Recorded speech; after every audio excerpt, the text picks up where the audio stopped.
recuerden que a principios de este año la administración Trump deportó a cientos de hombres venezolanos a El Salvador, un país con el que la mayoría no tenía conexión. La Casa Blanca afirmó que los hombres eran terroristas, parte de una pandilla violenta, e invocó un poder de guerra de siglos de antigüedad, diciendo que les permitía deportar a algunos hombres de inmediato, sin el debido proceso, una estrategia inusual que desató una batalla legal en curso. Esta noche, escucharán a algunos de esos hombres. Describieron tortura, abuso sexual y físico dentro del Secot, una de las prisiones más duras de El Salvador, donde dicen que soportaron 4 meses de infierno. Comenzó tan pronto como los aviones aterrizaron. Los deportados pensaron que regresaban a Venezuela, pero luego vieron a cientos de policías salvadoreños esperándolos en la pista.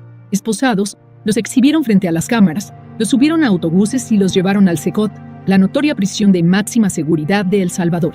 En el momento en que llegamos, el director del Secot nos estaba hablando, y lo principal que nos dijo fue que no íbamos a ver más nunca ni la luz del día ni la de la noche. Nos dijo, bienvenidos al infierno, que de aquí no iban a salir.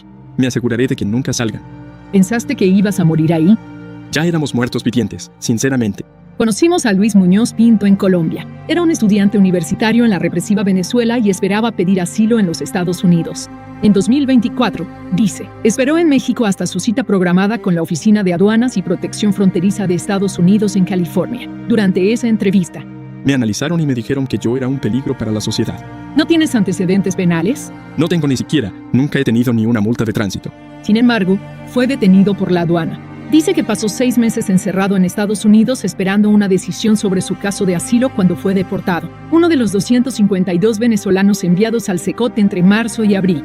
Adentro, dice, les ataron las manos y los pies. Los obligaron a arrodillarse y les raparon la cabeza.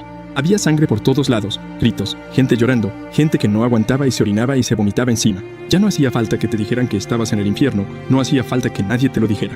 Dice que los guardias comenzaron a golpearlos salvajemente con los puños y macanas. Cuéntame qué te hicieron a ti personalmente. Me agarraron 4 oficiales y me golpearon hasta sangrar, hasta el punto de la agonía. No aguantaba, nos daban la cara contra la pared. Fue en el momento donde me partieron uno de los dientes. El Secot, Centro de Confinamiento del Terrorismo, fue construido en 2022. Como parte clave de la amplia campaña antipandillas del presidente salvadoreño Nayib Bukele. La enorme prisión, diseñada para albergar a 40.000 reclusos, y su dura reputación son un motivo de orgullo para Bukele, quien permite regularmente que influencers de redes sociales la recorran. Como pueden ver, estamos literalmente en medio del desierto. Los guardias muestran celdas estrechas donde las literas de metal están apiladas de A4.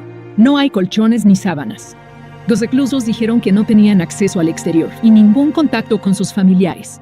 Observadores internacionales advirtieron que el Secot violaba la norma de la ONU para el tratamiento mínimo de los reclusos. Y hace 2 años, durante la administración Biden, el Departamento de Estado de Estados Unidos citó tortura y condiciones carcelarias que amenazan la vida en su informe sobre El Salvador. Pero este año, durante una reunión con el presidente Bukele en la Casa Blanca, el presidente Trump expresó su admiración por el sistema penitenciario de El Salvador.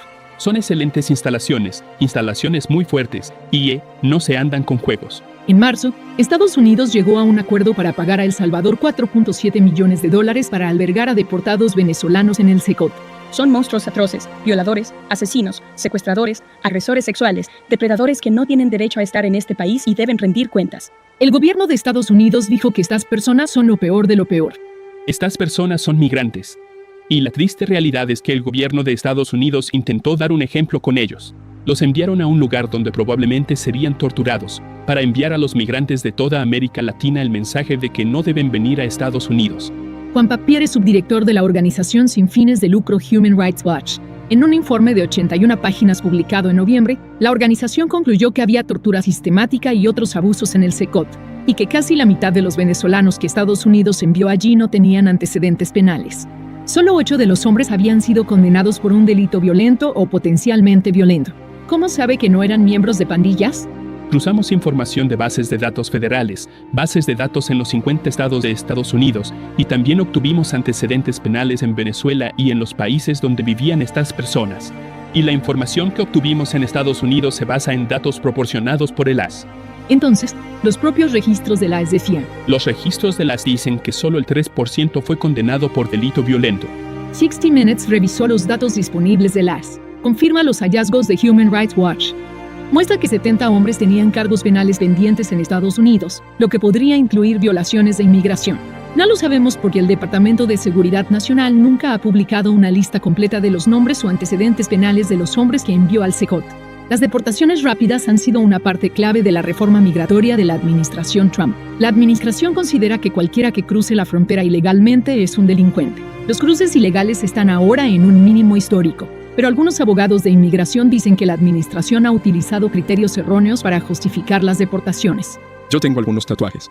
Ninguno hace referencia a ningún grupo criminal. Les expliqué que no pertenecía a ninguna banda, a lo que el agente me respondió, pero si eres venezolano.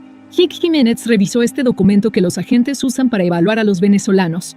Una persona con 8 puntos era designada como miembro de la banda Tren de Aragua y Deportable. Los tatuajes que los oficiales de inmigración sospechaban que estaban relacionados con pandillas valían 4 puntos. Pero los criminólogos que estudian las pandillas dicen que los tatuajes no son una forma fiable de identificar a los pandilleros venezolanos. Porque, a diferencia de algunas pandillas centroamericanas como la MS-13, el Tren de Aragua no usa tatuajes para indicar su membresía. El ciudadano venezolano William Lozada Sánchez también fue deportado al SECOT. Nos dijo que los guardias de allí también acusan a los venezolanos con tatuajes de ser pandilleros. Detalló meses de abuso y de ser forzado a adoptar posiciones de estrés. ¿Así que tenías que estar de rodillas durante 24 horas? Sí, porque nos ponían un custodio para que nos estuviera vigilando para que no nos moviéramos. ¿Y qué pasaba si no aguantabas? Nos llevaban para la isla. ¿Qué es la isla? La isla es un cuartico donde no hay luz, no hay ventilación, no hay nada. Es una celda de castigo donde no te ves ni la mano en la cara. Después de encerrarnos, venían a golpearnos cada media hora y golpeaban la puerta con sus bastones para traumatizarnos mientras estábamos adentro. Las torturas eran interminables. Te llevaban, te golpeaban por horas y te dejaban encerrado por días. Algunos de los deportados describieron haber sido agredidos sexualmente por los guardias. ¿Te golpeaban en tus partes íntimas? Sí. ¿Con un bastón? No. No, te las alaban con las manos. ¿Y le hicieron eso a varias personas? A la mayoría. Los hombres dicen que se debilitaban cada día más. Afirman que las luces de la prisión permanecían encendidas 24 horas al día, lo que dificultaba dormir, y que a menudo les negaban la comida y las medicinas. ¿Tenían acceso a agua potable?